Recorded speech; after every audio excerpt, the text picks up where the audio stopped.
Sometimes we all get a little cranky, and at Walt Disney World, it's no exception. Sometimes we can take things just a little bit too far and reach meltdown mode, whether that's your small child or your husband or parent. Today, I'm going to teach you some practical tips to help avoid meltdowns and also some tips for what happens when the inevitable meltdown does happen. Hello there, and to all who come to this happy place, welcome. If you're new here, my name is Abby, and I make Disney planning content here on my channel every Tuesday and Thursday. I'd love to have you hit the red subscribe button down below and tap that notification bell so that you don't miss any of my future uploads. So, what do you do when your little prince or princess is in full-on meltdown mode in the middle of Magic Kingdom, or when your husband or wife just can't hang any longer? Today, I'm going to share some real-life tips that have worked for our family to get rid of the meltdowns and just kind of manage them if they do happen, because they will happen. As a travel agent specializing in Disney destinations, I've made it my mission to make your next Walt Disney World vacation as magical as possible, and meltdowns can really put a damper on that.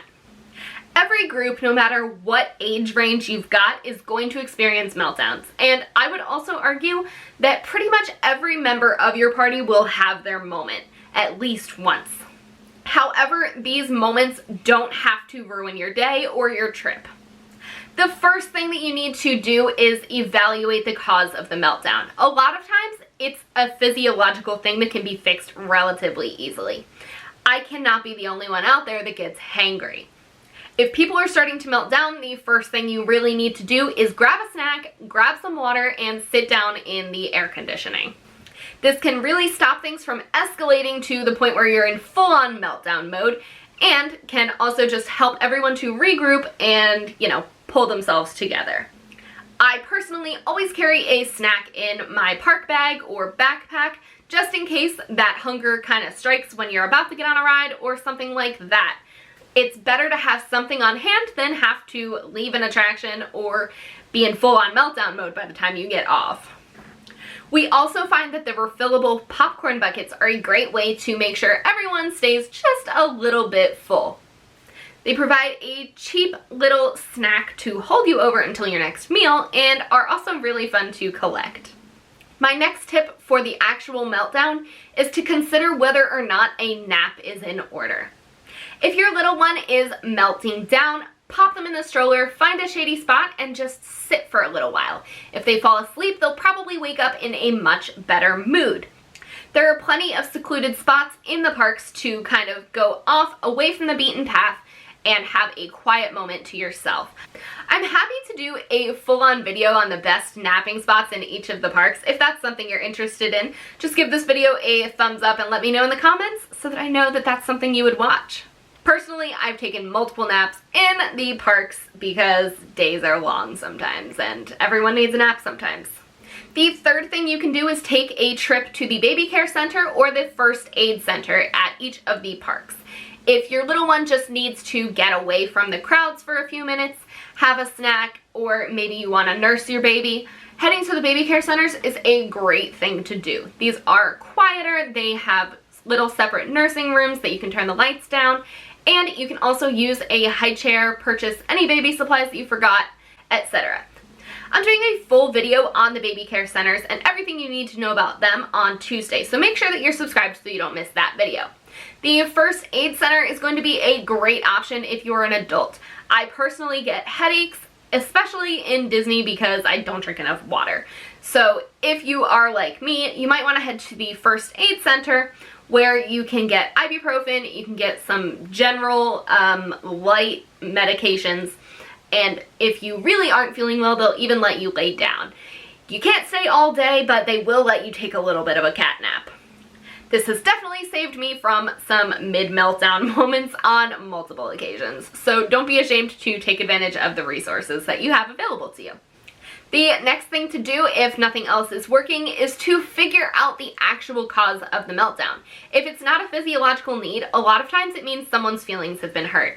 Sometimes we start focusing on one person's wish list for their Disney vacation, whether it's the 4-year-old instead of the 10-year-old, or if it is one adult running the show over the others. If someone is feeling ignored or like their wishes aren't being taken into consideration, they may get a little grumpy because they're not getting to experience the Disney vacation that they want to experience. This can be a really easy fix. You might just need to get on a ride that maybe you weren't planning on doing, but usually it'll fix the situation pretty quickly. If nothing is working, you may want to consider going back to the resort. This is one of the reasons that I always say you should try to stay at a Disney Resort hotel. It's so fast to get back and forth from the park to the hotel, and you can just go for a few hours and then come back to that park or a different one later.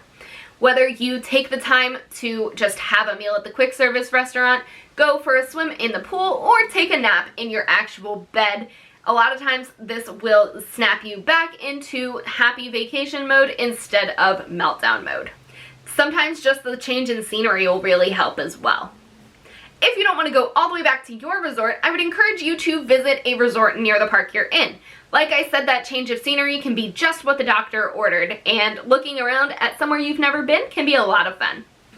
My final tip for when you're actually in meltdown mode is to leave the situation. If you're in line for an attraction or waiting for a show, it's really easy to just jump out of line with the offender and take a minute to address any of the needs that we already talked about.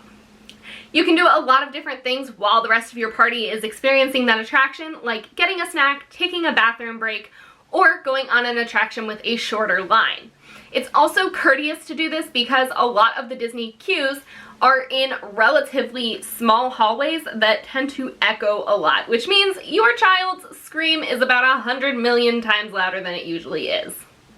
Although meltdowns are to be expected in Disney, especially from smaller kids, it's still a nice idea to keep in mind that there are other people experiencing their vacation all around you, and it can also get on the nerves of your own party and cause more tension. Removal from the situation is key here for sure. If you're enjoying this video, make sure to check out this playlist here. It's my Mickey with Littles playlist that I'm currently working on as a series on my channel. There's a ton of great information here, and it goes hand in hand with my Facebook group by the same name, Mickey with Littles, which is always linked in the description down below. Make sure you check that out and stay tuned because new videos are coming for the next couple of weeks for this playlist. Now we're going to talk about preventing meltdowns. My first tip that I always give first-time travelers is to stick to your family's schedule. Try to eat breakfast, lunch, and dinner at the same time as you usually do so that your kids' bodies know what to expect. I also recommend sticking to nap and bedtimes. Try heading back to the resort before your child's nap time or before their bedtime so that you have time to wind down and you avoid the meltdown point altogether. If you're not a late night family or your kids get up really early, don't be a late night park family. Maybe pick 1 or 2 nights that you see the nighttime spectaculars at some of the parks, and then the others go to bed at your normal time. Most kids will wake up at their bedtime. Most kids that I know wake up at their normal time no matter if they went to bed late or not, which just kind of creates a troubling start to your next day. And if everyone is tired because they went to bed really late and were up really early, we are going to need those meltdown tips earlier in the video. So let's try to avoid needing those altogether. My camera died, so if it looks a little different, I had to change the battery. Anyway, tip number 2 for completely avoiding meltdowns is to keep cool. Everyone knows Florida is hot, but what you don't always think about is stopping to experience something else on your way to an attraction, as long as you have time.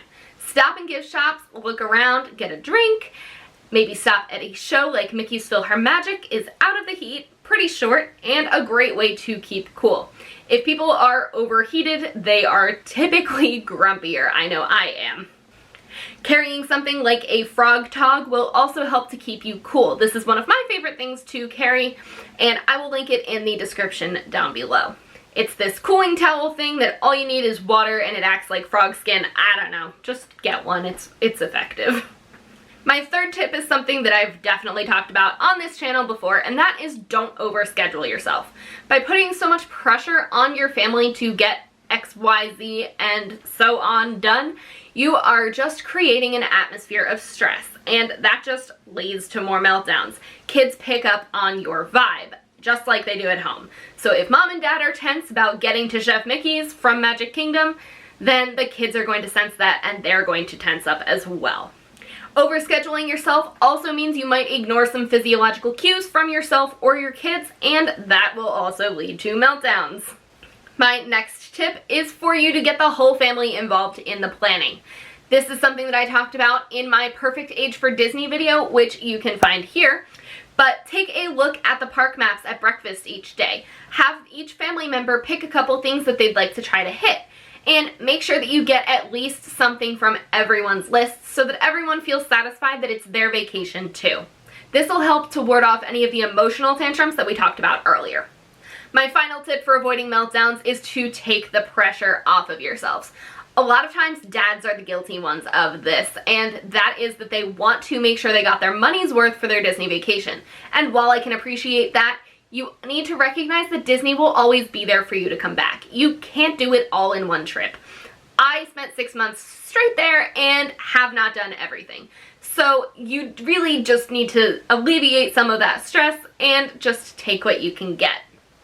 Depending on the time of year, lines may be longer or they may be really short and you may get way more done than you expected, but just taking the pressure off and enjoying yourself will make everyone a lot happier.